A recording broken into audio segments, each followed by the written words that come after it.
tervitus, head kuulajad, nii tervitus, head kuulajad nii meie raadiokanalil kui ka Pildiraadios. Täna oleme hommikul jälle otse-eetris siit Kuressaare stuudiost ja kohe näitan teile ka, kellega koos me oleme siin. Egon Sarv jälle, tere hommikust, Egon! Tere! Hea on siin Saaremaal jälle näha.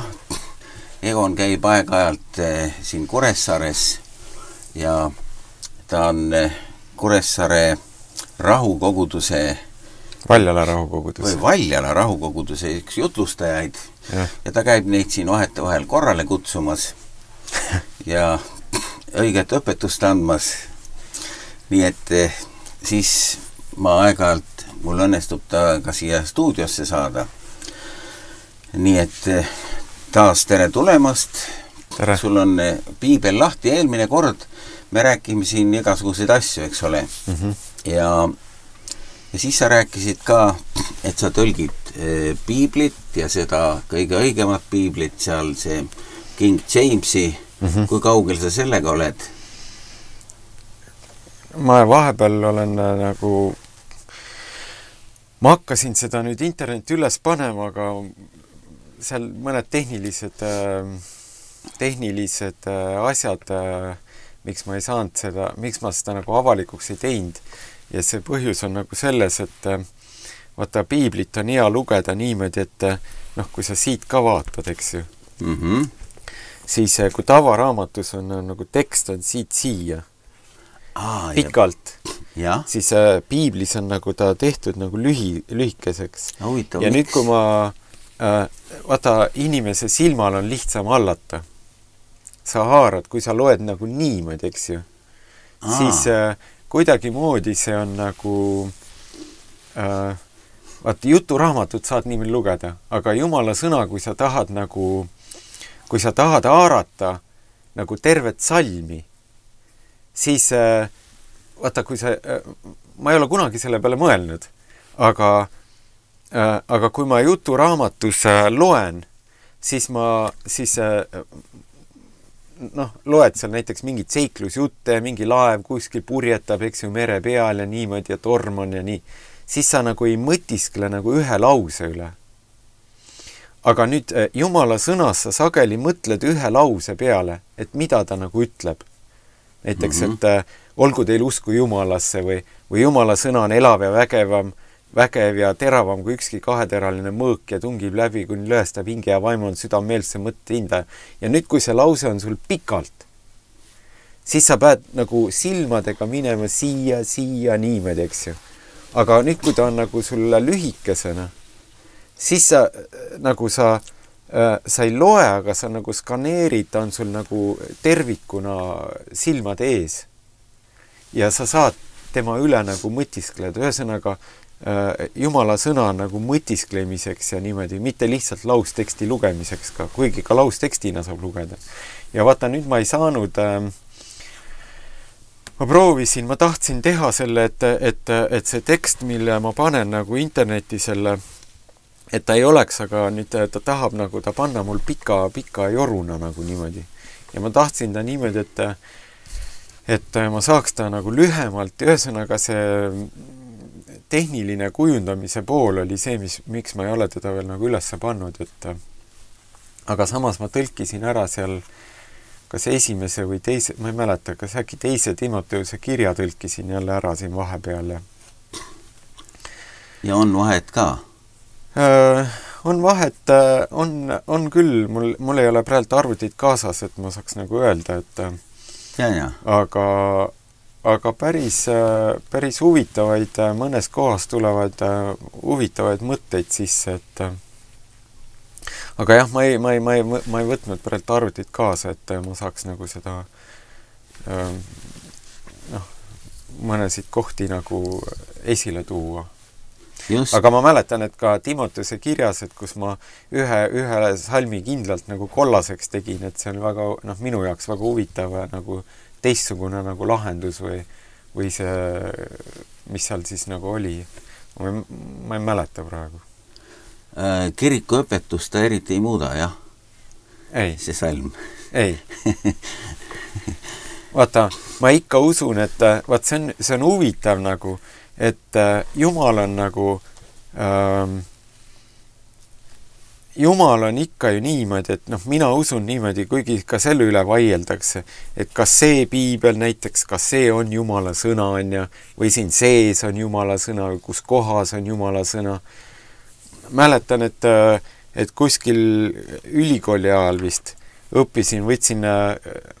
õppisin matemaatikat Tartu Ülikoolis ja siis võtsin kõrvalainetena, usuteaduskonnast ja siis seal ja hiljem, kui ma olin Suurupi piiblikoolis, seal õppisin ja seal õpetati ka, et see kõik on kaanest kaaneni, on Jumala sõna, eks ju. Nüüd Saksa liberaalteoloogia jälle ütleb, et ei ole kõik siin Jumala sõna, osa on ainult Jumala sõna. See sisaldab Jumala sõna. See sisaldab Jumala sõna, aga kus täpselt see Jumala sõna on? Seda otsustab nüüd see Saksa teoloog seal, eks ju. Nii. Ja nüüd sina nagu keegi õpetab sind, siis sa ütled näiteks niimoodi, et oot, aga piibel ütleb niimoodi, teistmoodi. Vastu sulle sinu õpetusele. Ja sina ütled, et ahaa, aga sina ei teagi, et see salm on sinna hoopis hiljem lisatud, see ei olegi Jumala sõna.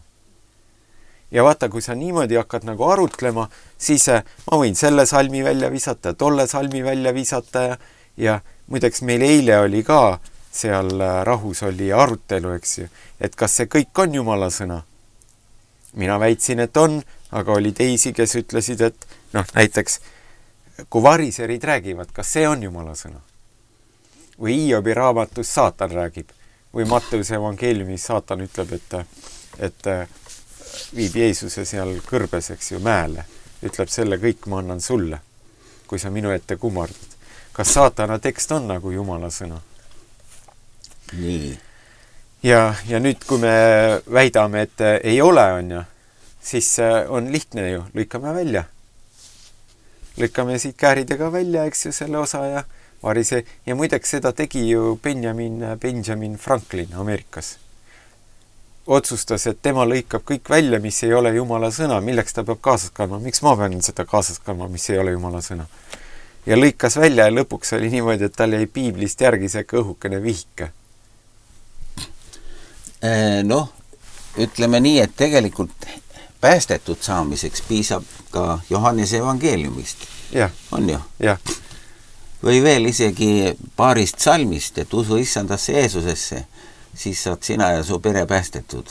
Ja. See oligi näiteks algkoguduses, kui paganatele... No ei olnud, on ju? Ja.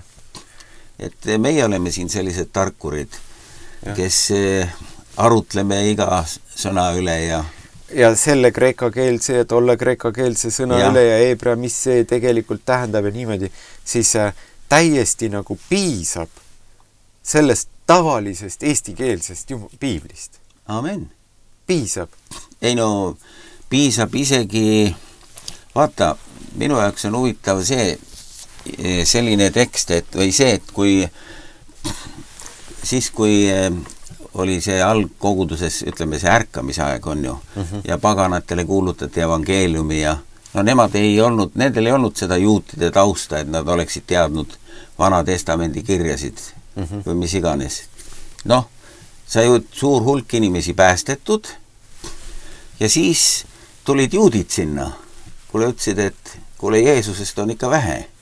Et te peate kas ennast ümber lõikama, siis te peate hingamispäevasid pidama, siis te peate veel mingisuguseid pühasid pidama.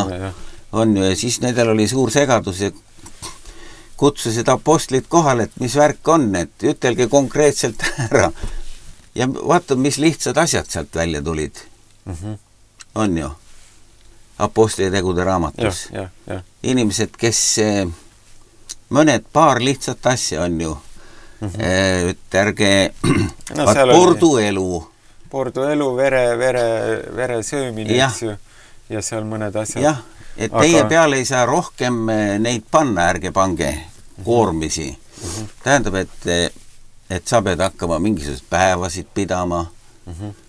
No praegu käib ka suur suur vaidlus või suur hädakisa, et sa pead ühte päeva pidama, on ju. Kuigi Paulus ütleb seal, et üks, kes peab ühte päeva, see pidagu, olgu oma asjades kindel, teine peab teist päeva, kolmas peab kõiki päevi. Et ja. On ju... Aga vaata nende piibli tõlgetega, milleks meil siis teisi on vaja, on ju? Nii. Miks ma tõlgin, ütleme seal, ma enda jaoks tõlgin, et vaata, siin on see probleem, millest ma olen lugenud, et nüüd hingemaenlane ka ei maga, eks ju? Jah, meie magame, aga rahvavaenlane ei maga kunagi. Kristuse vastane ei maga. Ja nüüd ma olen näiteks lugenud niimoodi, et isegi katoliku kirik, ma ei tea, kas ma nüüd tohin sellest rääkida, aga katoliku kirik on läbi aastasadade ja siin viimastel aegadel ka, ma ei mäleta nüüd, aga ta on eraldanud nagu $100 miljoneid, et välja lasta, trükkida eksitavaid piiblitõlkeid. Ja näiteks ma kontrollisin järele, et vaat see King James, eks ju. Nüüd, King James on inglis keeles on nagu terve plejaad erinevaid tõlkeid. Ja hämmastav on see, et King James on aastast 1611. 400 aastat vana, eks ju. Pluss veel nagu väiksemad arvud. Aga ütleme, suurusjärk on 400. Ja nüüd see keel on nagu 400 aastaga ju jääb vanaks nagu. Meil, nagu eesti keelgi. Meil meie oma ju need konfessioonide juhid ütlevad, meil on põhilised, praegu eesti keeles põhilised on 68 aasta tõlge ja 97 aasta tõlge. Ja meie kiriku juhid, ma ei tea, kas aasta või 2 tagasi altkirjastasid pidulikult suure laua taga, altkirjastasid isegi mina olin seal. No näed, uue piibli tõlke alustamise. Ja põhiargument oli see, et tänapäeva inimene ei saa enam aru 98 aasta ja 97 aasta ja 68 aasta tõlkest. Nüüd mina ei saa aru, millest tänapäeva inimene aru ei saa. Minu lapsed olid, nüüd nad on 9-11, nemad saavad 68 aasta tõlkest aru. Aga ega ma siis neile praegu ei hakanud piiblit lugema. Ma juba aastaid tagasi, nad olid 4-aastased, 6-aastased, nad saavad aru sellest, aga tänapäeva nagu täiskasvanud ja noor ei saa aru 97 aasta tõlkest, on vaja uut, on ju. Nii, aga King James on aastast 1611, 400 aastat vana ja kujutate kõikidest ingliskeelsetest tõlgetest vaieldamatult kõige populaarsem. Mingi kõikidest ingliskeelses maailmas inimesed, kes piiblit kasutavad, 30% kasutab vaat seda vana. Nii, aga nüüd see tõlge on aja jooksul, mitte tõlge, aga see keel on aja jooksul nagu muutunud. Ja nüüd... ma ei tea, kuidas ta nüüd võrreldes eesti keelega näiteks. Eesti keel on ka, kui sa loed seda päris vanat eestikeelset tõlget, siis on igasugused... Ja nüüd, mida tehakse, on nüüd niimoodi, et ei muudeta mitte sisu, vaid pannakse see sõna, pannakse nagu see vana teksti, see tekst jäetakse samaks, aga see sõna nagu see vanaaegne sõna see muudetakse. See muudetakse kaasaegseks. No võtame näiteks eestikeelne sõna, mida siin isegi mina mäletan veel vanad inimesed ütlesid näiteks, et vend Egon ta on nii kena kohtlane vend. Mis see tähendas? Vaata, ma ei tea. Tänapäeval on ta nagu kohtlane. See on nagu omapärane, Otu on ju. Jah, aga tollel ajal see tähendas seda, et sa oled hea vaimulik vend. Näe, nii. Jah. Et vaata, jah, aga nüüd see hea alandlik vend on ju. Jah. Aga ütleme, see nüüd see King James on nüüd niimoodi tehtud, et sõna kuju muudetakse kaasaegseks. Vana sõna asendatakse uuega, eks ju, aga see sisu jäetakse samaks. Nii. Ja siis siin paarkümmend aastat tagasi, mõnikümmend aastat tagasi tehti nagu selline King Jamesile, sellele vanale sa võid praegu näiteks internetis, sa võid lugeda seda King Jamesi 1611, sa võid lugeda selles vanas keeles. Aga võid lugeda seda sama tõlget nagu kaasaegsete sõnadega. Aga sama sisu on. Kas sul on praegu, mis... Minul on 68. No jah, mina loen ka seda. Ja minul on veel see Meiusi piibel. See on üks paremaid. Tunned sa ütleb sulle see nimi Meiusi midagi. ja ma sain selle Meiusi piibli seepärast, et ma tahtsin natukese suuremat seda. Ja siin on, ütleme, seda abimaterjali ka rohkem sees. Jah, mis ma kannan kaasas kogu aeg nüüd. Ma ei saa välja ka lõigata, eks ju. Aga ma korraks tahtsin selle ära lõpetada, selle mõtte. Ja vaata, nüüd tuli... mõnikümmend aastat tagasi tehti sellele ingliskeelsele King Jamesile tehti uus nagu uuenduskuur tehti talle ja pandi New King James ehk siis uus King James. Ja nüüd mida nad tegid, oli see, et nad uuendasid natukese, tegid seda, et see on see sama vana King James, aga me nüüd uuendame. Ja vaata, nüüd mis seal probleem on see, et millest mina enam aru ei saa, miks nad nii teevad, on see, et näiteks osad asjad jäetakse ära. Näide on selline, ja ma kontrollisin järele, ma võtsin internetist lahti King Jamesi ja ma võtsin lahti selle uue King Jamesi, kus peaks olema nagu ainult see keeleline parandused tehtud, aga sisuline sealt peaks samaks jääma. Aga nüüd on tehtud niimoodi. Näiteks Luuka evangeeliumis, kui Jeesus on seal kõrbekiusatused, siis Luuka evangeeliumis on, ta ütleb niimoodi, ma vaatan, kas ma leian selle ülesse. Jeesus kõrbes.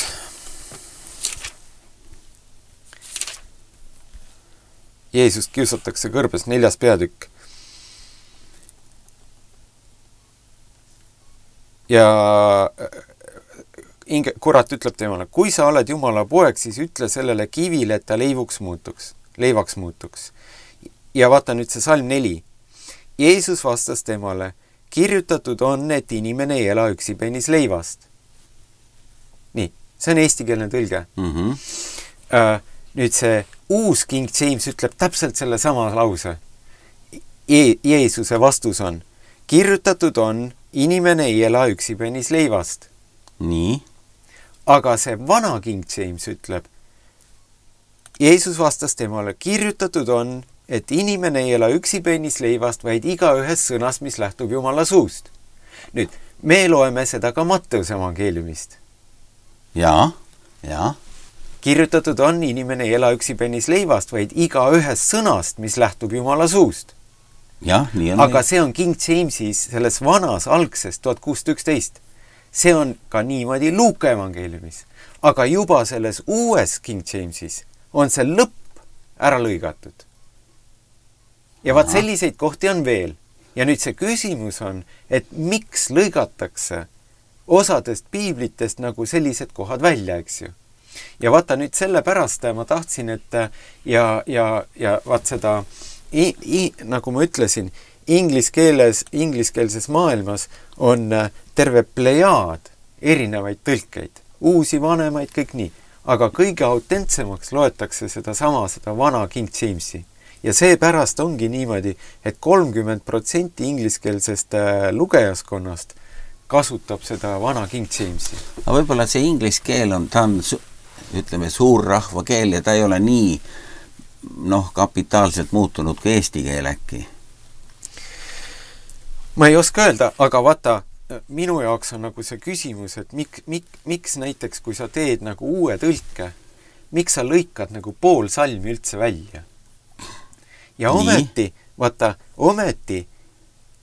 ja isegi nagu ma alguses ütlesin, on teatavaid ringkondi, kellel on huvi lasta välja eksitavaid piiblitõlkeid. Meelega. Aga miks? Et juhtida Jumala rahvast kuhu? Enda rüppe. Enda rüppe. Ja vaata nüüd ka see salm siin niimoodi, et inimene ei ela üksipänis leivast. Aga vaata, see teine pool on ju ka väga oluline, vaid iga ühest sõnast, mis lähtub Jumala suust. Õnneks me loeme seda Matteuse evangeeliumis. Aga kui seda Matteuses ka näiteks ei oleks, siis sa ei teakski. Ütleb, et mida ma söön? Leivast üksi sa ei saa süüa. Millest siis? Ma ei ütle sulle. Aga piibel ütleb iga sõnast, mis lähtub Jumala suust. Jeesuse sõnad, eks ju. Seda meie selles Luuka evangeeliumis ka ei ole nagu ja selliseid kohti on veel. Jehova tunnistajad on teinud oma piibli ja ma ei tea, mis nad sealt välja on võtnud siis. Nemad kohandavad selle enda teoloogia vastavusse. Sellepärast, et näiteks paar suve tagasi oli, ma ei tea, kas ma olen sellest rääkinud siin, aga Jehova tunnistajad tulid Muukse taha ka. Ja tulid et me tahame sul piiblit õpetada. Ja mul oli vaba aeg, ütlesin, et lähme hoovi, et päike paistis, ilus ilm oli, et suvine aeg, et lähme, et õpime. Ma olen oma kaarti avanud, kes ma olen, eks ju. Ja siis ja nemad tulevad sinna ja hakkavad siis õpetama ja kohe see vahitorn lahti. Hakkavad seda ajakirja õpetama. Ja ma ütlesin, et kuule, te ütlesite mulle enne korteri ukse taga, et te tahate mulle piiblit õpetada. Aga nüüd võtate ajakirja ja hakkate ajakirja õpetama. See on see sama. Ma ütlesin, et ei ole see sama, et võtke piibel, hakkake mulle piiblit õpetama. Ja siis nad ikka hakkasid ja ma kuulasin tähelepanelikult ja varsti ütlesin, et oot, see ei ole nii. Piiblis ei ole. On. Ma ütlesin, minu piiblis küll ei ole. Läksin, tõin kodust piibli, näitasin neile. Ja siis siin ja seal ja siis nad põrkasid jälle, ei saanud jagu, läksid uue teema peale ja ma ütlesin, et see ka ei ole nii ja näitasin piiblist, et see ei ole niimoodi. Vaata, neil on teatavad kohad on väga hästi ära õpitud. Ja. Aga kui sa nendest nagu leiad mingi teise, mis ütled mõne teise kirjakoha, mis pareerib või lükkab ümber, eks ju, nende õpetuse, siis nad jäävad hätta ja siis nad valivad uue teema. Ja lõpuks ma ütlesin, et palvetame koos. Ja nad ütlesid, ma sinuga ei palveta. Ja ma ütlesin, et miks? Seepärast, et näed, siin on aknad ja kõik ja piibel ütleb, et kui te palvetate, siis ärge palvetage nagu silmakirjatsejad kõikide silmade all on, et siin aknad inimesed vaatavad. Ma ütlesin, lähme siis kuuri taha, seal keegi ei näe, on ju. Ja nad keeldusid muga palvetamas. Siis ma ütlesin, et teate, aga tahate, ma õnnistan teid. Nad ei tahtnud. Ja lõpuks oli niimoodi, et need Jehova tunnistajad jooksid eest ära, ma jooksin neil järel. Ja nad kunagi pole tagasi tulnud enam. Ja täpselt samamoodi oli mormoonidega, kui nad käisid, kui ma Tartus enne Indoneesiat elasin. Ja vaata, raadiokuulaja, neid eksiõpetusi ja erinevaid, mis juhivad sind eemale, on nii palju, et meil on vaja tunda Jumala sõna. Siin pannakse nagu nii kergesti, kui sa ei tea Jumala sõna. Sind lihtsalt nagu põrmustatakse. Ja öeldakse, et see on nii, eks ju, ja veetakse ninapidi, kuskil ei tea kuhu. Vaata, eelmine kord, kui me siin olime, siis meie saade jäi lühemaks, sest Allan Kroll oli siin kõrval. Ja tegi, ja siis ma läksin ka sinna vaatama see ja mind hämmastas see tema nagu niisugune meeletu nagu see lugemus ja kui palju ta nagu loeb ja noh, väga põhjalikult ta siin, ma ei mäleta neid teemasid, aga kalvinistlikke seisukohti ja kõik neid õpetusi nagu, noh, mis ta nagu käsitles, eks ju, oma seminarides. Ja mind täiesti hämmastas näiteks, et ta luges seal, et kellegagi nagu diskuteerida, seal mingisuguseid väiteid ümber lükata, siis ta luges nagu seda Nietzschet ja neid ja siis luges selleks, et nende moslemitega suhelda, siis ta luges nagu Koraani luges läbi, vaata ütles, et nüri lugemine, aga noh, seidis ära ja hämmastav nagu selline töötahe nendest asjadest ennast läbi närida, on ja. Aga see on vajalik isegi. Jah. Teatud inimesed peavadki, kes närivadki läbi, kõik ei jõua seda teha. Kõik ei jõua seda teha ja kõigil, aga siis ma siin ühele oma sõbrale jagasin ja see ütles, et mina, ja vaata, kõik ei ole ka sellised, eks ju. Ja siis tema ütles, et tema endine ettevõtja, vahva mees. Ja siis ta ütles, et mulle meeldib nagu teine stiil. Ja mulle meeldib selline nagu pankurite stiil, kuidas pangas tehakse. Et pangas nagu tellerid ja kõik, kes rahatähtedega tegelevad. Et neile ei öelda niimoodi, et õppige hästi tundma nagu vale raha. Et te võiksite vale raha ära tunda. Ei öelda, vaid öeldakse, et ärge vale rahaga nagu raisake aega. Et õppige väga hästi tundma õiget raha. Ja siis, kui sa tead, mis on õige raha, siis sa suudad selle eristada vale raha hulgast. Ka hea mõte. Jah. Ja vaata, mina olen nagu oma elus ka niimoodi, et ma õpin tundma Jumala sõna. Ja kui ma tean väga hästi Jumala sõna, siis ma suudan pareerida ja ütleme, kui nüüd tuleb Jehova tunnista või mormoon või mingisugune teine õpetus kuskilt nagu koguduse kaudu või kuskilt keegi usklik toob, on ja.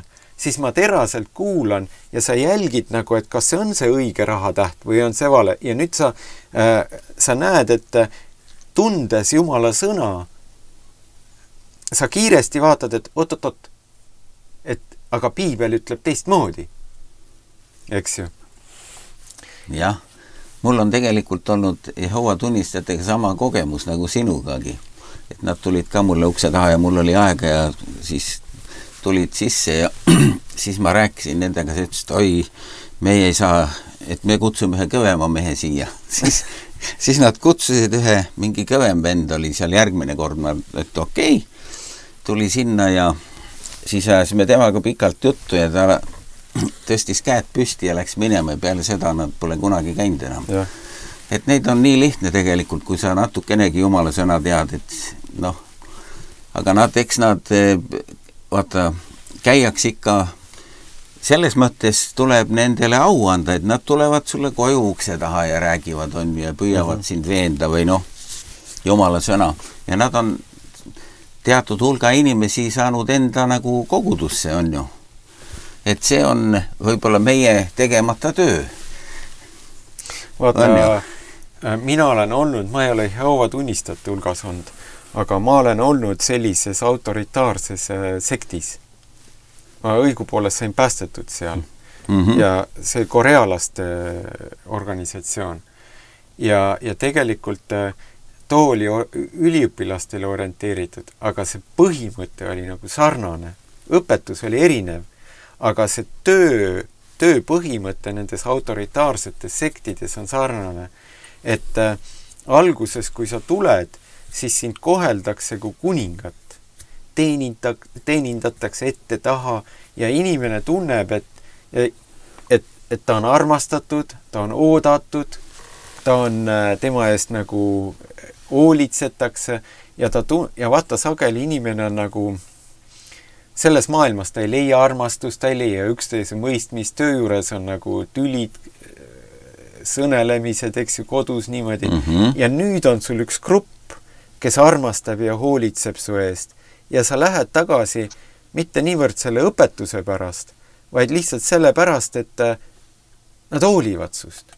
Mina hakkasin seal korealaste juures käima, nemad pakkusid mulle, ma olin tudeng, eriti rahaga ei ole, käid seal, sööd oma selle väikese supikese ära või mingisuguseid saiakesi. Aga nemad kutsuvad külla, teevad sulle seda Korea pärast kana, ja praekana, tead, mis praekana, oma neid Aasia toite, mis on väga maitsvad, siis teenindavad ette taha, kõik tead, hoolitsevad su eest, panevad jope selga, eks, ja kõik niimoodi. Ja sa tunned armastust. Ja sa tuled tagasi selle armastuse pärast. Ja ma tükk aega ei keeldusin nagu piiblit õppimast. Aga ma olin nõus neile õpetama siis, et ma õpetan neile natuke eesti keelt. Ja raamatukogus. Tartu Ülikooli raamatukogus. Aga kogu aeg ma sain seda nagu nende poolt sain nagu seda armastuse osaliseks. Ja lõpuks ma olin nõus õppima nendega ka piiblit, mida ma nagu ei tahtnud õppida. Aga lihtsalt vastu tulles. Ja nüüd ma olin armastatud, aga nüüd Jumala sõna hakkas mu vastu rääkima, ma sain päästetud. Võtsin Jeesuse vastu Moskvas sain päästetud endises vanas pioneerilaagris, Moskva äärelinnas kuskil. Ja siis on niimoodi, et nüüd kui sa oled nagu süsteemis sees oled, siis hakatakse sulle tasapisi laduma ka kohustusi. Alguses seda, toda on ja palvetamised, kõik niimoodi. See on normaalne. Ja siis lõpuks on niimoodi, aga lõpuks ta muutub selliseks, et see armastus kaob ära ja jäävadki ainult kohustused. Ja siis jääb niimoodi, et kui sa ei tee seda või toda, siis Jumal ei saa suga rahul olla. Siis Jumal ei tunne, et sa oled õnnelik. Näe, nüüd sa pead abielluma sellega, eks ju. Mulle öeldi, sa pead abielluma sellega ja kui sa nõus ei ole, ma ütlesin, ma ei ole nõus. Aga siis Jumal ei saa sind kasutada. Kas see oli üks inetu tüdruk või? Tähendab, mitte nii. Okay. Vaata, kõik tüdrukud ja naised on Jumala looming ja Jumal ütles, et väga, väga hea on ja. Aga inimestel on ka erinevad maitsed, eks ju. Et ühega, isegi sõprus sa valid, eks ju, ühega aagid, teisega sa jaagi. Üks on näiteks ühele väga nagu, ütleme, näo või mingisugused, mis väga meeldib teise jaoks, nagu see ei ole üldse nagu atraktiivne, eks ju. Ja nüüd mitte, et tema inetu oli, vaid lihtsalt see ei olnud minu maitse. Ja tema hiljem abiellus ja on armastavas abiellus, eks ju, ja kõik on väga hästi. Aga mina nagu ei tundnud, mul ei olnud midagi, aga mind lihtsalt sunniti. Ja nüüd, kui ma suurusin vastu, siis öeldakse, aga nüüd Jumal sind ei saa kasutada. Sa oled mässaja Jumala vastu. Ja nii nagu see katoliku papp seal selles filmis ütles nendele oma munkadele see viimses reliikvias, et võib-olla Jumal andestab teile, et te olete pätid, kaabakad, mässajad, eks ju. Nii. Aga kui minul on, miks ma tulen Jumala juurde? Mul pole elu mõtet. Ma leian oma elu mõtte nagu Jumalas. Ja nüüd mulle öeldakse niimoodi, et kui sa ei abiellu, kui sa ei tee seda või toda, siis sa oled Jumala vastu mässa, ta ei saa sind kasutada, mine tea, äkki on taevuks ka kinni. Ja nüüd sa elad nagu ilma lootuseta. Ja lõpuks alistudki. Ja siis öeldakse, meile puhul oli nagu, et sa pead minema siis et Jumal on teinud su inimese püüdjaks. Jeesus kutsub inimese püüdjaks. Ja nüüd pead iga päev või iga nädal minema välja sinna raamatukokku või ülikooli õppehoonetesse otsima uusi tudengeid nagu. Nüüd sa ei taha seda teha, sa ei tunne, et sa peaksid seda tegema, aga sa pead seda tegema. Kästakse. Ja täpselt samamoodi on Jehova tunnistajatel. Nad käivad ja me ütleme, et ja nad leiavad uusi inimesi, aga nad peavad käima. Neilt ülevalt poolt see armastuse etapp on ammu läbi ja nüüd on see kohustuste etapp ja sa pead käima. Ja tulemusena muidugi nad siis leiavad ka neid, kes on kes on, ütleme, üksikud ja või noh, ütleme, midagi, mis paelub siis seal. Kas siis õpetus paelub. Või ilusad pildid. Või siis jutt, või siis see alguses see armastuse õhkkond, eks ju. Aga pärast, kui need, kes on ära põgenenud, ütlevad, et selline terror, eks ju, oma lähedastega, sugulastega enam lävida ei saa, eks ju, kõik on nagu lõhki sul ja see on nagu sekti tunnus, eks ole. Aga huvitav asi on üldse, et mida suurem kirik, näiteks katoliku kiriku meelest me kõik oleme sektandid. Nagu olemegi ju. On ju. Jah.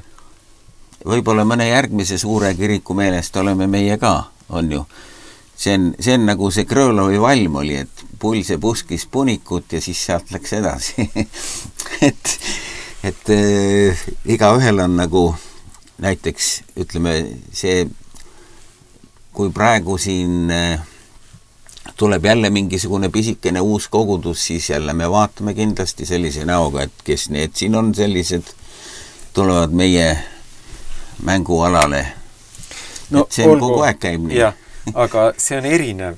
Vaata, kui Martin Luther läks katoliku kirikust eraldusanja, siis algas ju protestantlik liikumine. Ja protestandid ju ütlesid, et see ei ole õige õpetus, mis te teete katoliiklastele.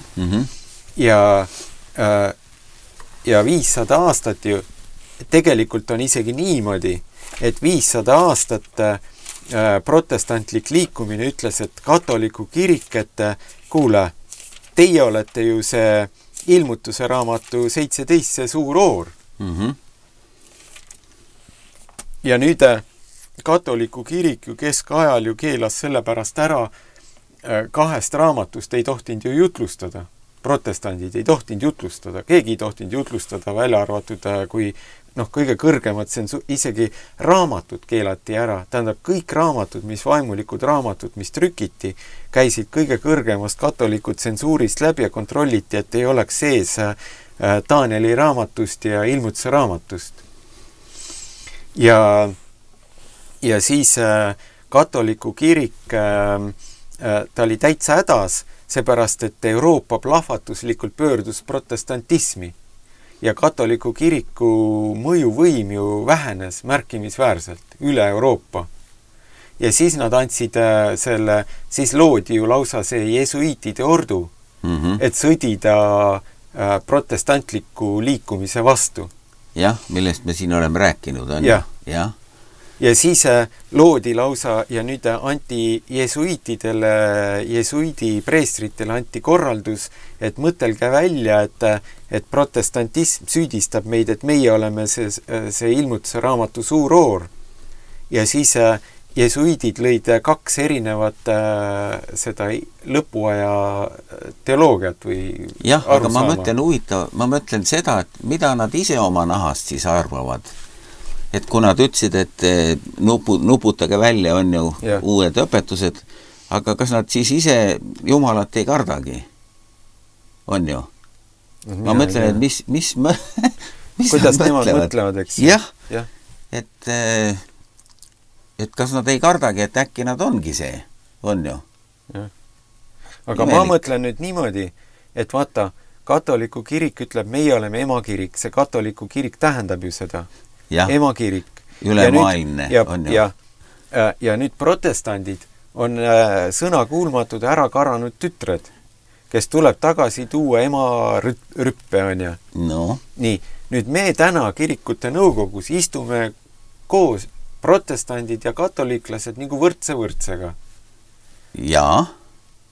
Ja meie protestandid omalt poolt mõtleme nii, et me istume koos nagu võrdsega. Aga katoliku kirik ei mõtle nii. Tema mõtleb, et mina olen emakirik ja teie olete ära karanud tütred, kes on vaja tuua uuesti tagasi paavsti võimu alla. Aga praegu me oleme sunnitud siin teiega, kuna poliitiline olukord on selline, eks ole, et siis me oleme sunnitud teiega koos istuma ja nägusid tegema. Jah. Arvad nii, jah? Ja et mine tea, vaata see, kes siin nende eesmärk on igal juhul, katoliku kirik pole oma eesmärki ju muutnud.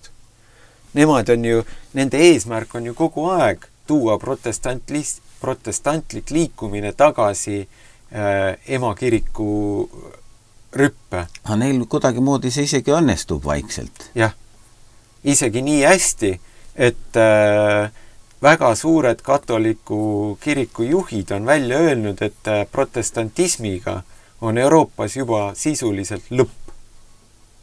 Isegi nii? Jah, see on juba lõpp. Isegi Ameerika suured need telejutlustajad kuulsad, ma nimest ei oska praegu öelda, aga siin mõned aastad tagasi seesama Rick Warren minu arust käisid ju Vatikanis sõlmimas seda ja isegi kas see Rick Warreni nimi on raadiokuulajale kindlasti tuttav. Rick Warren ju isegi kas YouTube'is on video üleval, kus ta annab intervjuud ja siis ütleb meie paavst. Isegi nii? Jah. Et et suunata nagu ja vaata nüüd see kui tuli see karismaatiline liikumine, pühast vaimust juhitud liikumine, siis katoliiklased ju, et neid omaks saada, muidu karismaatiline liikumine, ütleme, need traditsioonilised kogudused on nagu väga erinevad, eks ju. Aga siis äkitselt puhkes katoliku kirikust karismaatiline liikumine, karismaatilised katoliiklased, eks ju. Ja nüüd äkitselt, mis juhtus, oli see, et karismaatikud avasid, et kuule, meil on ju karismaatiliste katoliiklastega nii palju ühist, me oleme ühes vaimus. Aga kui sa võtad õpetust, sõnaõpetust, Mariad ja kõik need, eks ju, pühad Mariad. Kas need olid ikka... Aga ega katoliku kirik ei ole, õpetus ei ole ju muutunud. Ikka on paavst ja kõik Mariad ja kõik see ikooni käsed. Karismaatikutel ka katoliiklastel või? Ikka on. Õpetus on ju ikka sama, on ju. Noh, ma ei teagi. Lihtsalt nii palju, kui mina aru olen saanud, siis see on tehtud kunstlikult see tiib sinna katoliku kiriku külge selleks, et saada nii-öelda sõbraks protestantliku liikumise karismaatilise tiivaga. Aga võib-olla see katoliku karismaatiline tiib on võib-olla ka natukene nihkunud ära sealt selle põhialuse pealt. Võib-olla ta natukene on vabamaks lastud, eks ju. Jah. Aga nad võib-olla on seal ka selliseid kogudusi, mis on täiesti iseseisvad, isegi nimetavad ennast katoliku kiriku või koguduseks. No kindlasti, vaata, aga nad ei allu sellele õpetusele. Jah, aga lõpuks nende eesmärk ei ole mitte midagi muutunud. Üks kirik, üks paavst, eks ju. Ja vaata, miks nad on selle vene õigeusu peale nii tigedad. Seepärast, et vene õigeusu omad ei allu. Või üldse õigeusku niisugune? Ei mitte allu. Vene õigeusk, vaid on see Kreeka katoliku kirik. Aga nad ei allu paavstile. Ja siis vaata, mis praegu Ukrainas ju kirikuid põletatakse. No aga see on nüüd vene õigeusu... Peaaegu iga nädal vist ma vaatan, ilus suur kirik põletatakse maha seal. Jah, aga see on nagu Venemaa poolne värk siis on ju. Venemaa teeb seda ju. Ei, Venemaa ei tee, Ukraina põletab need. Ukraina põletab õigeusu kirikuid, jah? Ja need preestrid, mingi 13 preestrid, kellelt võeti Ukraina kodakondsus ära, et sai, Ukraina kodakondsus võeti ära. Siis see SPU või mis vana aasta õhtul oli ju Kiievis oli mingi suur õigeusu kirik, oli rahvast täis, täitsa puu püsti täis, viimane jumalateenistus ja siis pannakse kinni, nagu pandi kinni. Ukraina keelab ära selle õigeus... Vene õigeusu, jah. See, mis ütleme Moskvale allu õigeusu kirik on ju. Aga seal on ju mingi teine õigeusu kirik, mida nad vist lubavad või? Mis läänele allub? Aga ma tean, et nüüd jah, üks on see, mis allub läänele, teine allub Moskvale. Aga nüüd vaata, ja nüüd on kirik toodud sinna sellesse sõtta sisse, on ju. No jah. Ja nüüd nagu venelaste kirikut põletatakse maha. Aga noh, mina nagu ei saa nagu sellest aru, et okei, sõda sõdaks, aga kirik on ju Jumala oma. Ütleme näiteks, mina lähen suga tülli, on ju. Ma tulen põletan teil selle Sioni maja maha selle eest. No, nii. Aga see, okei, ma ei ole suga nõus, on ju. Aga ma ju aktsepteerin ikkagi, et see on ka Jumala koda. Ei tea, okei, las ta olla. Ei, ma mõtlen, nemad mõtlevad seda, et see allub Putinile. Siis põletame ära. Jah. No, nii käib. Aga selline on see maailma värk, tähendab, kõik need asjad jooksevad meil tegelikult üle pea, on ju. Ja. Selles mõttes, et me ei tea, mis värk selle sojaga üldse on, ja. Kes seda seal üldse või mis selle muideks, põhimõte on see või eesmärk. Ukrainaga seoses ja usklikega seoses hea uudis kõigile, kes siis toetavad seda. Ukraina lasi just hiljuti välja uue piibli. Oled sa kuulnud? Ei. Ei ole, jah. Ja see piibel on siis trükitud niimoodi, et see must trükivärv, millega see trükiti, vist nädal tagasi tuli välja või? See trükivärv, millega see piibel trükiti, siia värvi sisse on pandud päris Aasovi pataljoni sõdalaste verd. Ja Ukraina pool ütleb, et see on esimene piibel maailmas, mis on trükitud märtrite verega. Ja siin peal on selline suur rist. Nii. Suur rist selline. Ja siin risti sees on need Aasovi pataljoni sümboolika.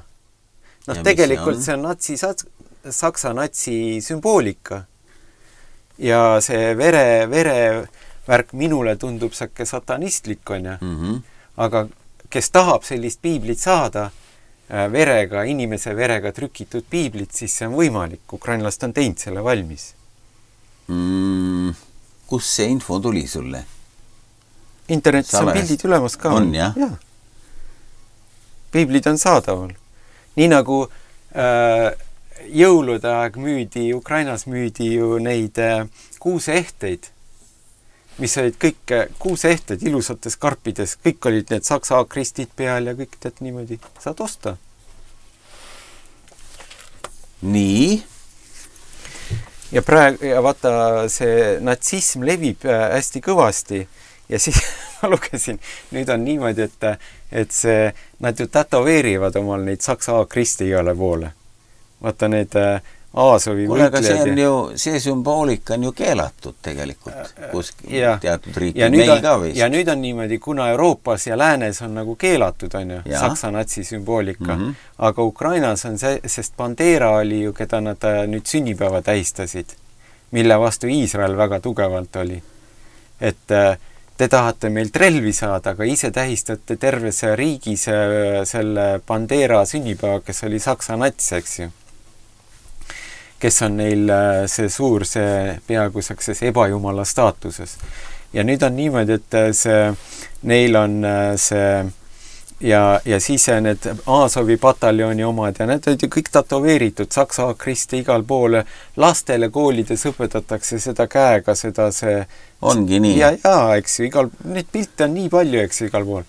Ja, aga mulle ei ole veel ette jäänud. Vaata, kui sa lähed Euroopasse, siis sa ei pea kätt tõstma, enne. Ise seal oma jõulude aeg olid need jõululauad, pikad jõululauad. Nii. Inimesed söövad. Kõik tõusevad püsti ja annavad käega nagu au seda niimoodi. Aga vaata, tätoveeringut sa ei saa ju maha. Ja nüüd on Kiievis või ma ei tea, kus kohas see oli, reklaamid on üleval, et ukrainlastele, et kui sa tahad põgeneda läände, vaata, seal on see natsi sümboolika keelatud, siis meie firma võtab sult ära need svastika likvideerib väikse raha eest neid svastikaga ja natsi neid sümboolikat naha pealt. Nii, seda infot meil raadiumis ei räägita? Ei. Peavoolus? Ei. See vaikitakse maha, eks ju. Aga see ei tähenda, et seda ei ole. No, kuule, aga meil siin meie president räägib, et me oleme ka sõjas. Me oleme või peaminister ja president kõik räägivad seda, et me oleme sõjas. Vaata, aga nüüd see küsimus on, mis sa ütled, et mis on sõda? Tähendab, mina tean, et me oleme vähemalt 3 sõjas, on ju. Üks on infosõda, ja. Siis on majandussõda ja siis on kineetiline sõda. Ehk siis, kus kuulid ja mürsud lendavad, eks ju, füüsiline. Nüüd, infosõjas oleme ju kahtlemata. Kõik, mis on Vene poole pealt, on meil ära keelatud, RT, Sputnikud ja kõik niimoodi, eks ju. Nüüd, Vene pool ju keelab vastu. Tähendab, kuulata, vaadata saab ainult ühe poole, ainult enda poole kanaleid. Ja kes, ütleme, alternatiivmeediat või siis internetis on VPN, on selline VPN-teenus, millega sa saad vastase kanaleid kuulata. VPN on siis selline, et vaata, kui sa teed arvuti lahti ja tahad näiteks vaenlase uudiskanaleid vaadata, siis Eesti serverid blokivad ära. Ütlevad, et keelatud, ei saa Sputnikut vaadata, eks ju. Aga nüüd on selline asi nagu VPN, eks ju. Ja VPN-iga teed niimoodi, saab teha niimoodi, et tema ühendab sinu arvuti näiteks Brasiiliasse või Tšiilisse, kuskil Lõuna-Ameerikasse või Aafrikasse või Aasiasse. Ja nüüd sa avad Sputniku või seal mingisuguse vaenlase kanali, uudiskanali. Ja nüüd see näeb, et see lugeja on Brasiiliast, mitte Eestist. Ja lubab siis. Ja teeb lahti, eks ju. Vot. Ja nüüd see tähendab, et me kahtlemata oleme infosõjas. Kaja Kallasel ja presidendil on täitsa õigus. Me oleme infosõjas. Ja. Nüüd teiseks, me oleme majandussõjas. Absoluutselt õige. Kõik, mis on võimalik sanktsioneerida, eks ju, see on ära sanktsioneeritud, nüüd nad leiavad, vist 10. pakett tuleb nüüd või? Sanktsioonide pakett. See sisuliselt tähendab seda, et me tulistame endale jalga. Jah. On ju? Aga see on sõjas, eks ju. Me oleme selle sanktsioonide ja majandussõjas. See on puhas majandussõda. Ja küsimus on, et kes selle sõja võidab, on ju? Näiteks kes infosõja võidab. Infosõja on kahtlemata võitnud lääs. Siin eriti selle konflikti alguses, selle erioperatsiooni Ukraina kriisi alguses, Venemaa oli nagu infosõjas oli väga kehv. Ja kuna see lääs on nagu need uudistekanalid, ülemaailmsed uudistekanalid on nagu läänemaailma käes, siis lääs saab ühesõnaga tema saab kontrollida, mis inforuumis toimub. Sõltumata sellest, kuidas lähevad lahingud maa peal.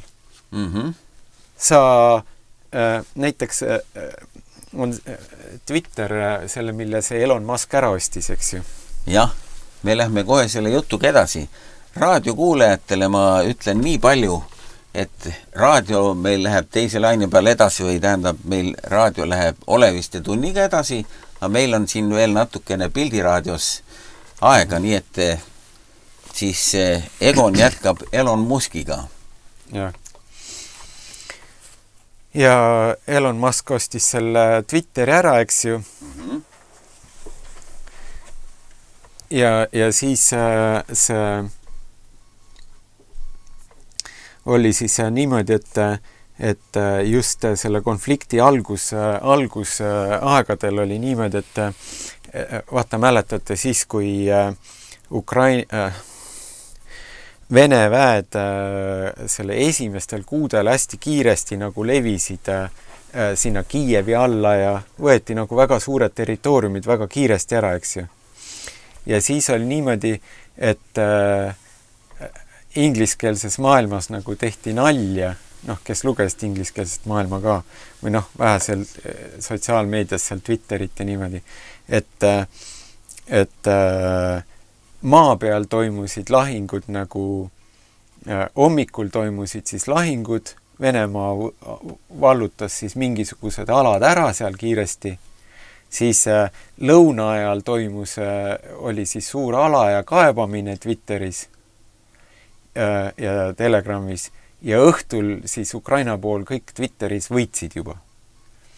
Ja nüüd siin paar päeva tagasi ka, ma ei mäleta, kes see kirjutas, aga ka keegi kiirem, mingisugune Ameerika kongressmen või vabariiklaste mingisugune see, kes seal valitakse, ma täpselt ei tea, kirjutas ukrainlastele niimoodi, et ärge muretsege, sõdurid seal kaevikutes, ärge muretsege, et me võidame, meie käes on me võidame iga lahingu Twitteris. Tähendab, kas see oli nali, jah?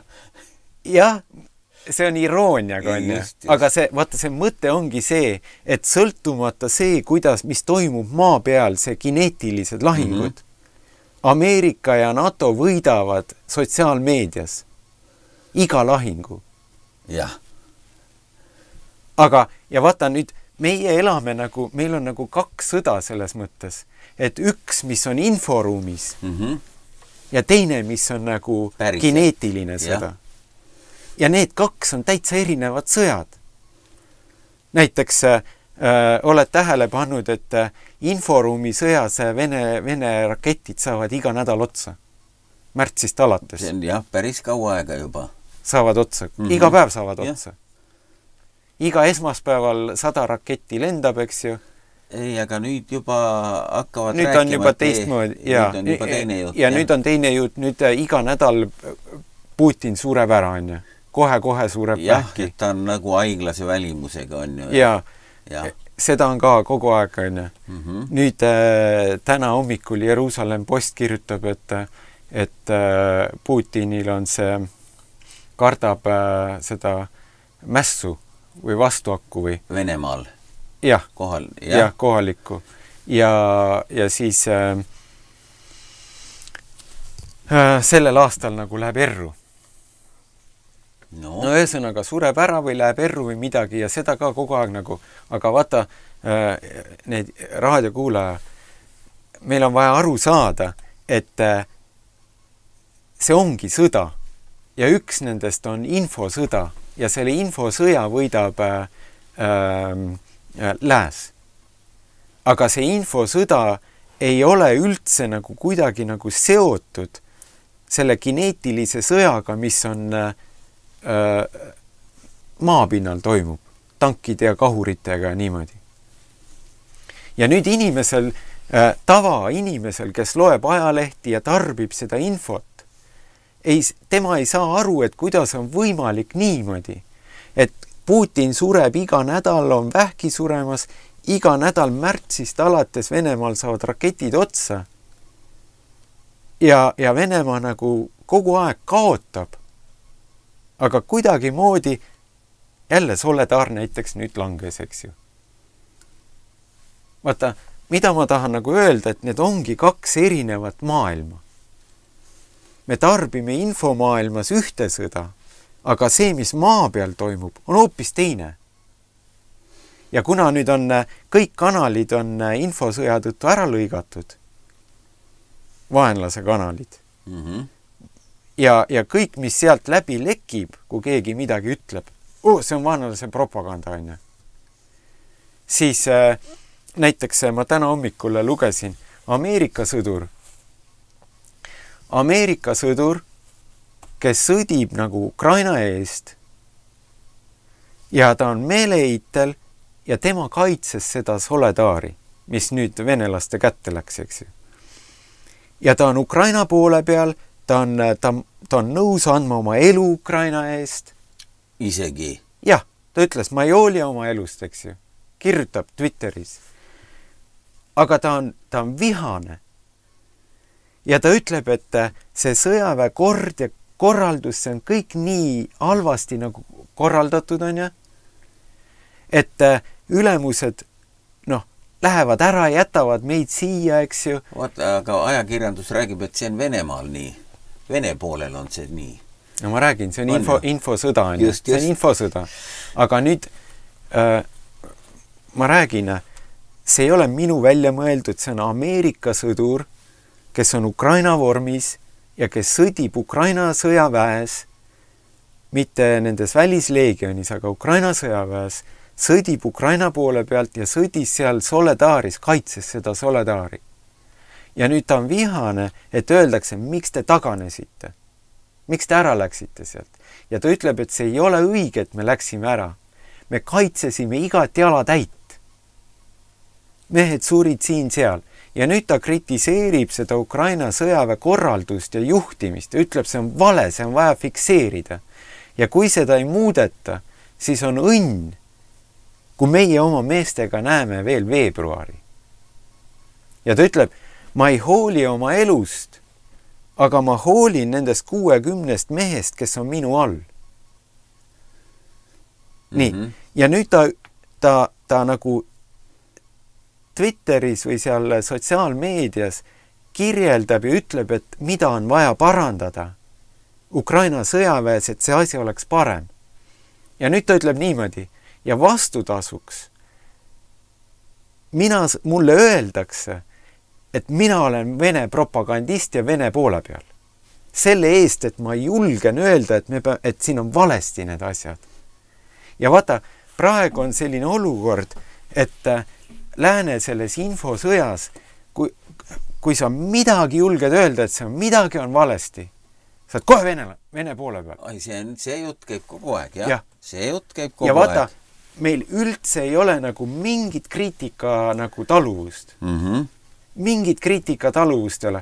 Aga nagu see Ameerika sõdur ütleb, aga kui sa teed valesti ja kui sa ei paranda oma vigu, mehed surevad vasakul ja paremal. Kuule, aga äkki ongi, vaata, osad räägivadki seda juttu, et see ongi eesmärk. Ongi rahvastikku vähendada. Ja see on täitsa võimalik. Vaata, see jesuiitlik ja see kõik, eks ju, te siin räägite, eks ju. Nüüd, mis nagu nendele, kes tagant need allid kardinaalid, kes nööre tõmbavad, eks ju, rahvastiku vähendamisel, mida nad suutsid? Nad suutsid 2 vennasrahvast järjekordselt panna omavahel sõtta. Slaavlased tapavad slaavlasi. Venemaa ütleb, et ukrainlased ei ole meie vaenlased. Aga Venemaa ütleb, et me ei sõdi Ukrainaga, me sõdime Ameerika ja NATOga Ukraina pinna peal. NATO juhid on öelnud, me oleme sõjas Venemaa vastu, me toetame Ukrainat, aga me ei ole sõjas. Me ei taha konfliktis olla, on ju. Aga mõlemad pooled on nagu väga selgelt välja öelnud, et see on NATO ja Ameerika vaheline sõda Ukraina territooriumil. Aga NATO sõdib niimoodi, et kuni viimase ukrainlaseni. Jah. Nad on seda ise välja öelnud. NATO kindralid on seda välja öelnud. Me oleme nõus sõdima kuni viimase ukrainlaseni. Me toetame neid kuni viimase ukrainlaseni. Ja nüüd Soledaaris Ukraina pool ütles 20 kuni 25 000 sõdurit sai surma.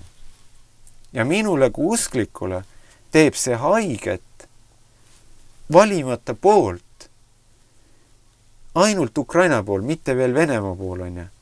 25 000. Mõtle, kui palju seal on isasid, kellel lapsed, kellel isa ei tule kunagi koju tagasi enam, on ju. Jah. Ma näiteks eile ka jagasin, vaatad seal näiteks video, kus vaata sõdurid on rotatsiooni korras. Et nad on rindel teatav aja ja siis pannakse uued mehed rindele ja need tuuakse puhkama. Nad saavad näiteks kuuks ajaks koju või midagi. Ja nüüd laps tuleb koolist ja siis keegi kõrvalt filmib. Isa on kuskil põõsa juures või isa on kodus ukse taga ja ema filmib. Laps tuleb koolist koju ja äkki vaatab, isa kodus. Ja siis, kuidas ta nagu jookseb talle sülle, eks ju. Ja see sõltumata sellest, kas sa oled ukrainlane isa või sa oled see venelane isa, selle lapse, see tüdruku jaoks, selle poja jaoks on ta isa. Ja nüüd ta jookseb talle ja kujutate, see isa on nagu elus. Ta tuli nagu sõjast elusalt tagasi. Jah, neid videosid on. Ja vaata, ja nüüd ja siis ta kallistab teda ja see on nagu see on sõjatraagika, aga nendel 25 000, kes ainuüksi selles Soledaaris, Ukraina pool ütleb 20-25 000 surnud. Neil ei tule, nendel lastel ei tule isa koju enam. No nii, jah. Aga keegi kuskil... see samas, vaata, see kannatused, me oleme elanud, eks ju, rahuajal. 45. aastast, kui lõppes meie jaoks suur isamaasõda, maailma jaoks maailmasõda, eks ju, 45. aastast maailmas on sõjad olnud. Korea sõda, Vietnami sõda, Süürias, Liibüas, Afganistanis, Iraagis, eks ju, Malis, erinevates kohtades. Aga Euroopas on olnud rahuaeg. Ma olen 52 aastat vana, ma olen elanud rahuajal. Mu isa on 77 aastat vana. Ta sündis 45, kui sõda lõppes. Just. Terve selle aja ta on elanud rahuajal. Aga kui ma loen piiblit, kui me loeme piiblit, siis läbi inimese ajaloo on kogu aeg olnud sõjad.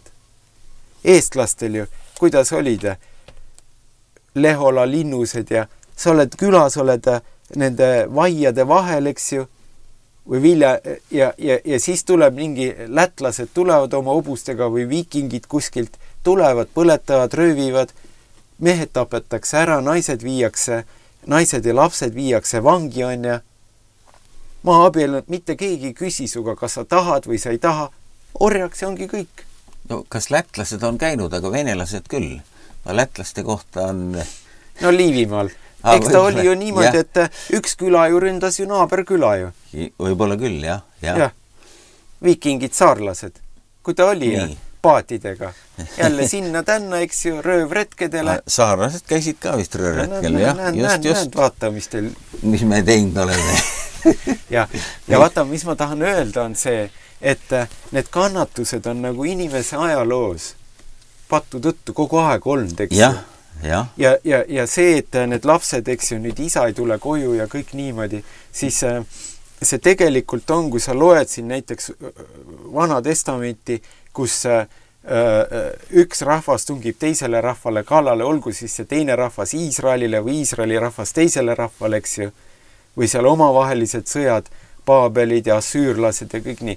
Aga põhimõte on see sama, et ta tuleb, ta vallutab selle linna ära, sõjamehed tapetakse maha või viiakse vangi, naised, lapsed võetakse, viiakse vangi ja vaata nüüd selle naise lapsel, mitte keegi ei küsi, kas sa tahad, kas see on sulle valus, sind lihtsalt viiakse vangi, orjaks, eks ju, ja keegi küsi, su ema on surnud, su isa on surnud või sind lahutatakse ära, eks ju. Ja vaata selle kõige juures, ma mõtlen niimoodi, et ja seepärast Jumal õpetab meile, et meie elu ei ole siin. Jah.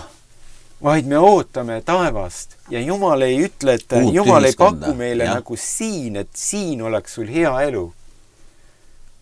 Ma mõtlen, need lapsed või ütleme nüüd näiteks need, kes on nüüd orvuks jäänud ja isa kaotanud ja see sõda on meil lihtsalt nii lähedalt, seepärast me mõtleme sellest rohkem.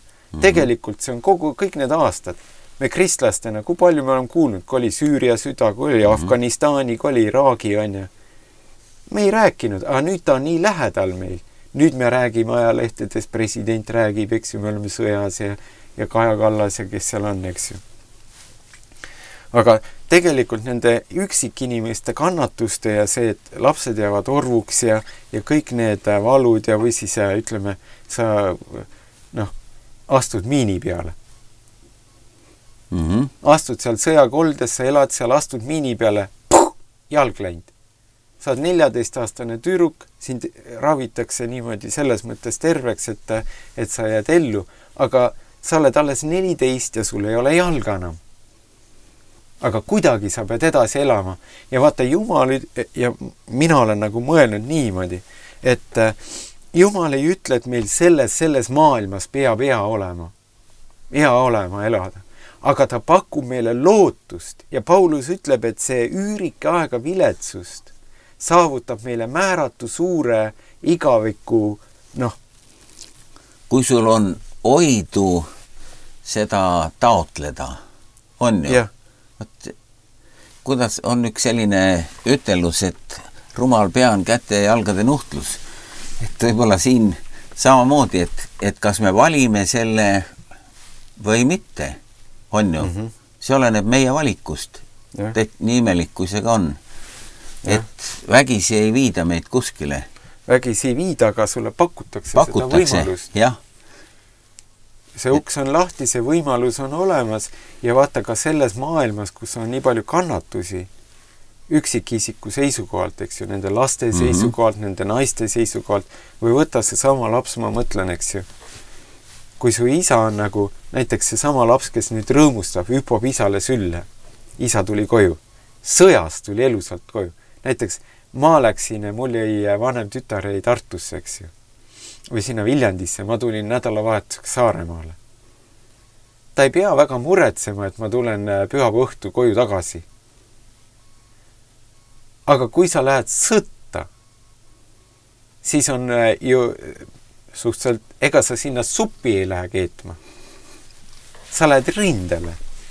Ja nüüd mõtle ja teades kogu seda... Ja kui sa vaatad vahest neid, ma näiteks mingit lahingu seda vaatasin, ma tegelikult üldse ei vaata neid lahingu videosid või neid. Siin üks päev lihtsalt üheseks katkendi vaatasin ja metsa vahel ja ma mõtlesin, et see tulistamine on see polnud nagu, seal polnud nagu tankid või suurtükid, see oli lihtsalt metsa vahel üksteise nagu selle automaatrelvadest tulistamine.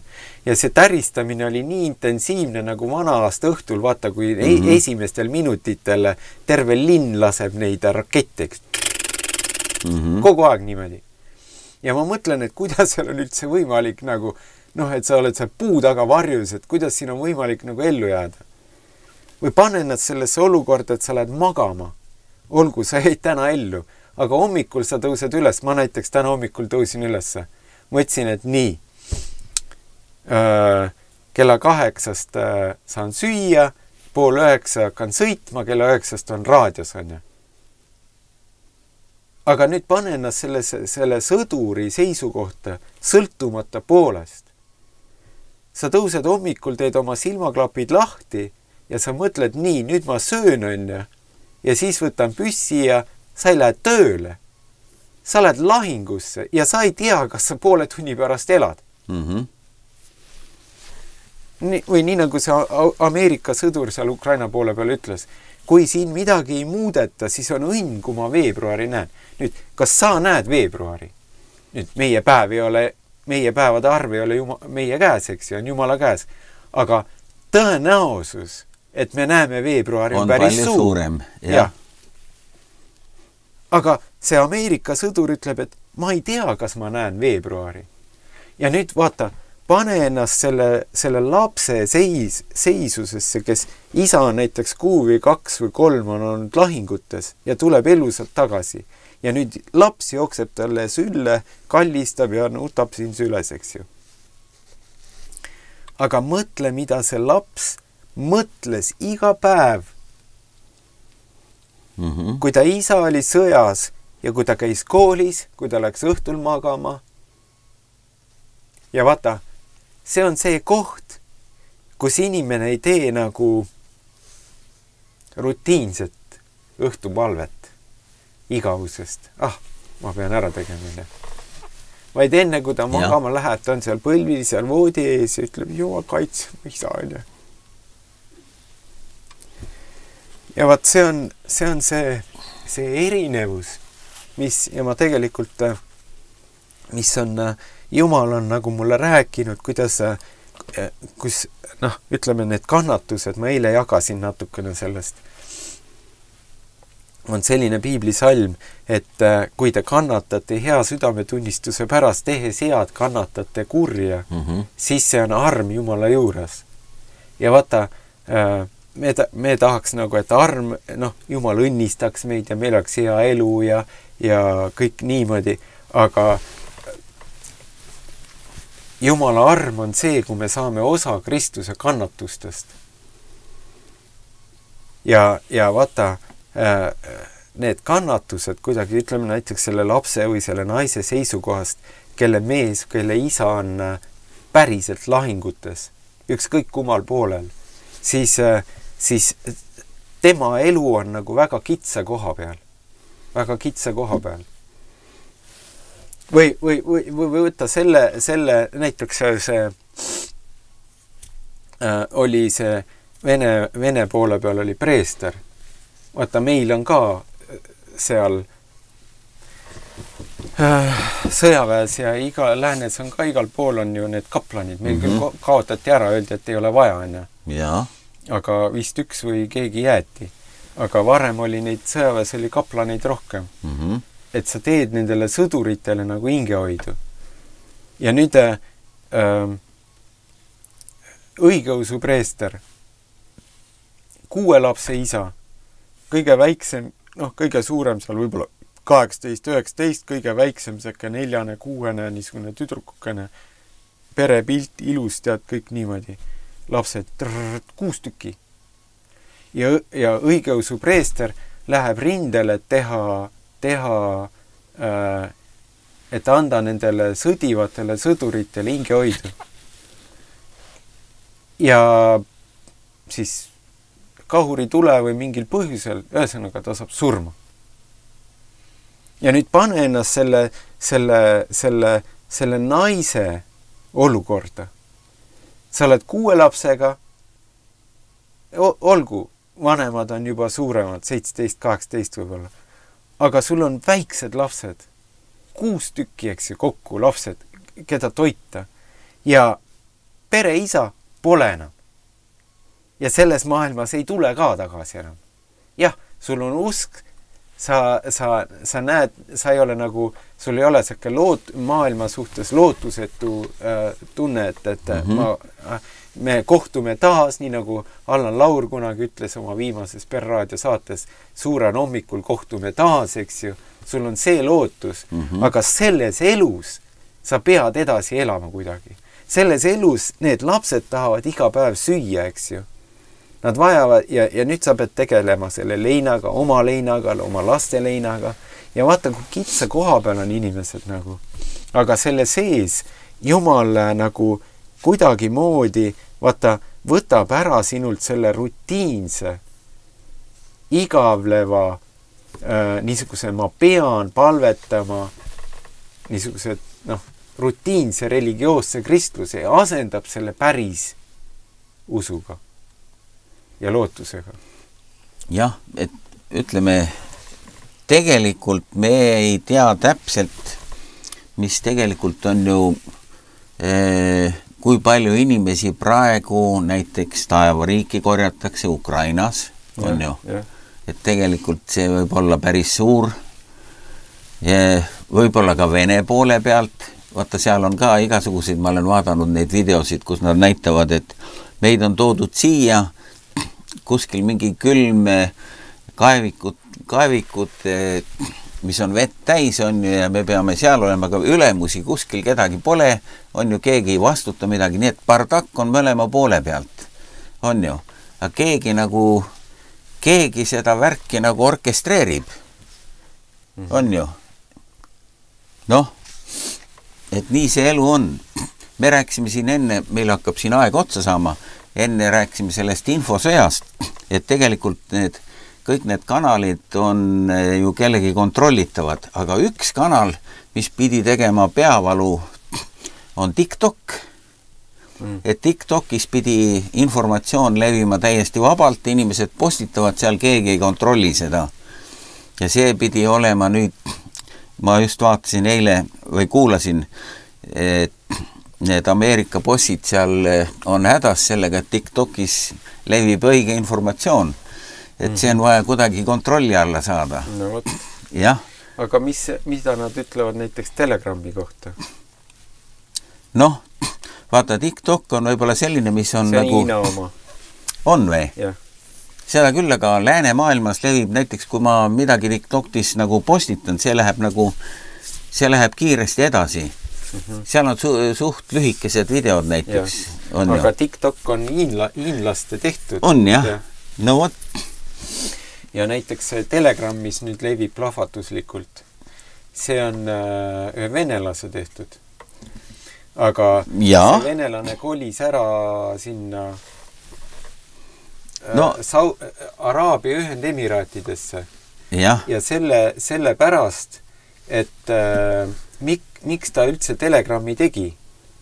Tegi selle pärast, et need suured Ameerika korporatsioonid, need Google ja Facebook ja kes tegid need Messengeri ja WhatsAppi, siis ja sellel Apple'il on enda omane, siis neil oli niimoodi, et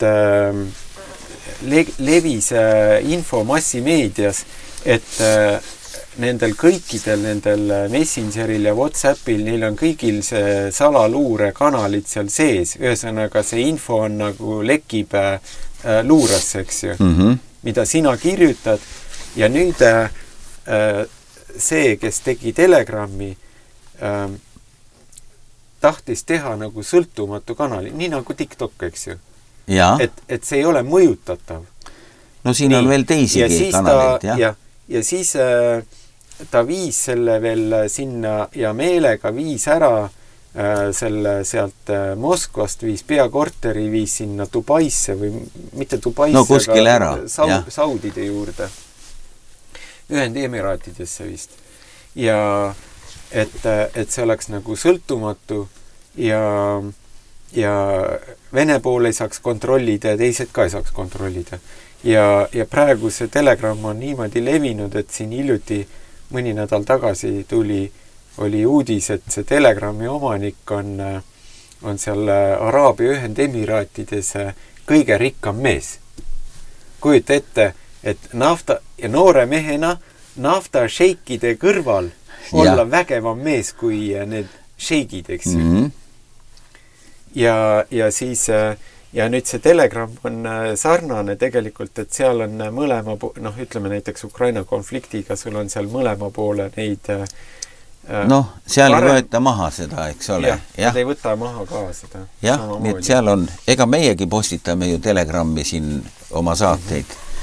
Et aga TikToki mina ei ole nagu jälginud või vaadanud. Ega mina ka, mul ei ole ka TikToki seda, aga lihtsalt ma kuulasin seda.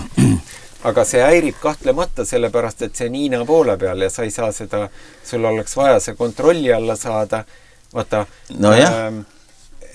see, kes infosõja võitja, tal on nii palju eeliseid.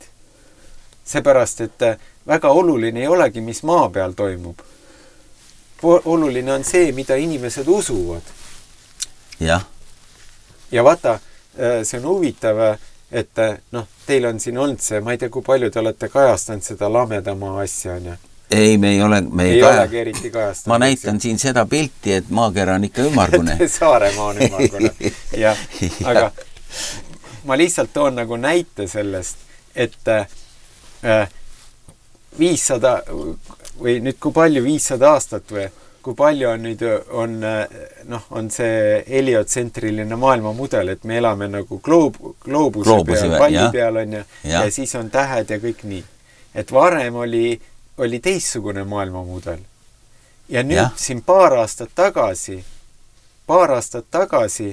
hakkas plahvatuslikult hakkas levima, inimesed pöördusid nii-öelda lamedamaa usku. Imelik. Üle maailma. Ja ja nüüd ja miks see nagu juhtus, oli see, et vaata varem olid sa ei saa, nagu tavainimene ei saa minna nii kõrgele, et vaadata hästi kõrgelt, eks ju. Siis tavainimene ei saa minna nii sügavale või nii kaugele või kuskile kosmosesse, et vaadata. Aga ja nüüd see kõik see info, mis me tarbisime, oli ametlike kanalite kaudu, riigi valitsejate kaudu. Ja nüüd me usaldasime riigi valitsejaid. Aga nüüd sa nagu paljudes asjades, ütleme, inimesed näevad, et valitsejad valetavad meile. Nüüd, ja nüüd alati on ju kahtlejaid ja selliseid, eks ju. Ja kuna tehnoloogia arenes, inimestel tulid fotoaparaadid, kaamerad tulid, nad hakkasid nagu ise said mõõta. Ja hakkasid vaatama, et ma lihtsalt räägin, miks see lameda maa teooria nagu plahvatuslikult kasvas.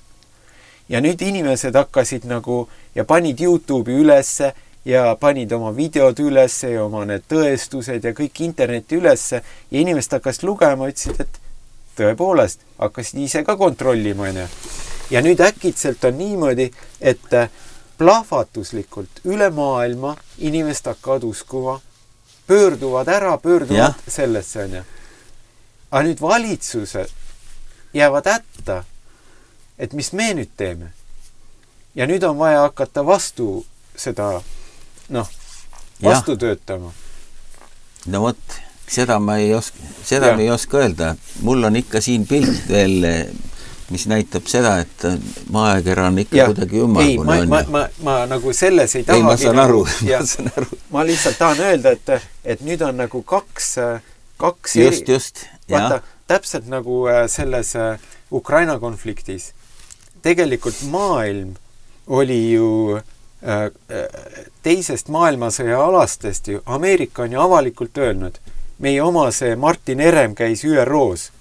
Ütles, et meie peame kaitsma iga hinnaga lääne reeglitel põhinevat maailmakorda. Me peame iga hinnaga kaitsma reeglitel põhinevat maailmakorda. Ameerika on öelnud, Venemaa ründab meie reeglitel põhinevat maailmakorda. Aga mis asi on reeglitel põhinev maailmakord? Reeglitel põhinev maailmakord on see, et teisest maailmasõjast alates on maailm on olnud, või tegelikult mitte teisest maailmasõjast alates, aga kui Nõukogude Liit lagunes. Teisest maailmasõjast kuni Nõukogude Liidu lagunemisi 90ndate alguses oli multipolaarne maailm. Ehk sul on terve maailma peale on kaks tugevat jõudu. Ühel pool oli Nõukogude Liit ja teisel pool oli Ameerika Ühendriigid. Nüüd, Nõukogude Liit lagunes ära ja järgi jäi 90ndate algusest kuni tänase päevani 30 aastat oli maailm on unipolaarne. Ehk sul on üks jõupunkt, kes kehtestab ennast üle kogu maailma. Ja nüüd see reeglitel põhinev maailmakord, millest Martin Herem ÜROs rääkis ja millest Ameerika valitsejad, Inglismaa valitsejad, Saksamaa valitsejad kõik räägivad, mida me peame kaitsma, on see, et Ameerika, kes on see unipolaarne üks maailma jõud, tema kehtestab reeglid ja teised peavad alluma nendele reeglitele. Ja see on reeglitel põhinev maailmakord. Aga nüüd, mis on juhtunud, on see, et Aasias üllatus, tõstavad pead mässajad. Iraan, Venemaa, Hiina, siis võtavad veel Brasiilia kampa, Lõuna-Aafrika kampa, nüüd tahavad Saudi Araabia sinna kampa minna ja ütlevad, et meie ei taha seda reeglitel põhinevat maailmakorda. Meie tahame seadusel põhinevat maailmakorda. Ja need reeglid on ka nagu nad on. Need reeglid on sellised, et kui mulle sobivad, siis kõik peavad täitma. Kui mulle ei sobi, siis mina ei täida. Aga need reeglid on, kui me nüüd vaatame, need reeglid on ka kuidagimoodi terve mõistuse vastased, mis nende inimeste kohta tahavad kehtestada. On ju. ja suruvad selle teisel maailmale, ülejäänud maailmale peale enne. Ja jalkavõistlustel oli muidugi vahva, kuidas see Saudi Araabia läänemaailmale keskmist näppu näitas. Ma ei ole vaatanudki seda. No siis, kui need Kataris eelmine kord, kui me siin olime, siis sa rääkisid, et Ameerika läheb vikerkaare lipuga sinna esinema. Läkski, jah? Läks, aga kähku saadeti koju ka. Ja Saksamaa läks värvis oma lennuki selliseks. Nii. Ja Katar ei võtnud vastu. Meeskond sõideti oma lennukiga. Saksamaal raha on, panid oma lennukisse, värvisid lennukile oma reklaamid peale. Ja vikerkaare lipu või? Ei, seal oli mingid sloganid või loosungid ja pildid ja nii. Ja siis Katar ütles, sellel lennukil me ei anna sisse sõiduluba. Ja siis nad pidid sõitma kuhugi naaberriiki, tõsteti terve meeskond liini lennuki peale ja tulid liinilennukiga Katari sisse, eks ju. Ja siis need, kes tahtsid nende lipudega minna platsile nagu kaasa elama, ei lastud sisse nagu. No. Ühesõnaga, Araabia maailm näitas läänemaailmale keskmist sõrme, ütleme niimoodi piltlikult. See on ka normaalne. Mina ka poleks lasknud. Jah. Aga vaata, häda on nüüd selles, et järgmised jalka-MM toimub Ameerikas. No jah. Ja sa ilmselt võid ainda ette kujutada, mis seal toimuma hakkab. Kas see on tuleval aastal siis või? Ma ei tea, kas 2 või 4 aasta tagant. Äkki on Ameerikas uus president siis? Võimalik. Äkki on Trump jälle paigas, siis ei ole nagu... Ja tead, see võib ka olla, et muideks see võib ka olla, et Ameerika laguneb ära. Kõiki asju võib olla. Texas tahaks lahti minna sealt. Jah, ja Florida on ju lõpptakka üles. Nüüd ju see president Biden käis ju seal piiril esimest korda. Tal on ju see suur pagulaspiir, ta tegi lahti, Trump eitas ju aeda, eks ju. Ja Biden ütles, et meie lubame kõigil tulla ja see on nii suure kaose tekitanud. Ja nüüd, eelmine nädal ta käis esimest korda,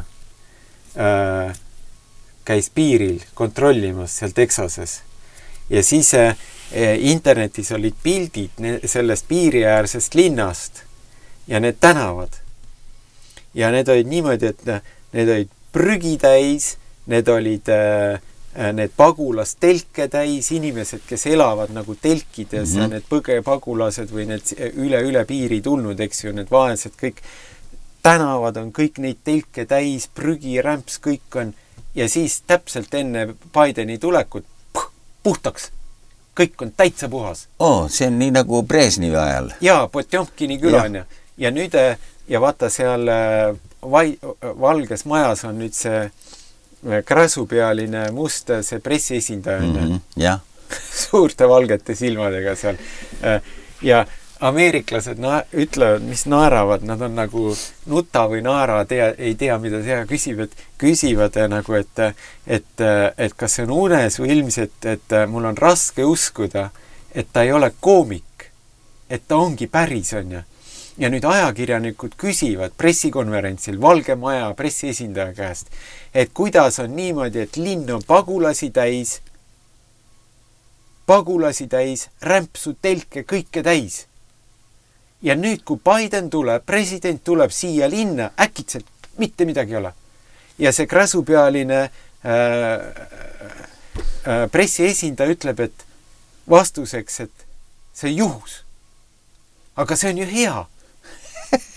Ja inimesed ütlevad, et kas see on komöödia või see on päris, eks ju.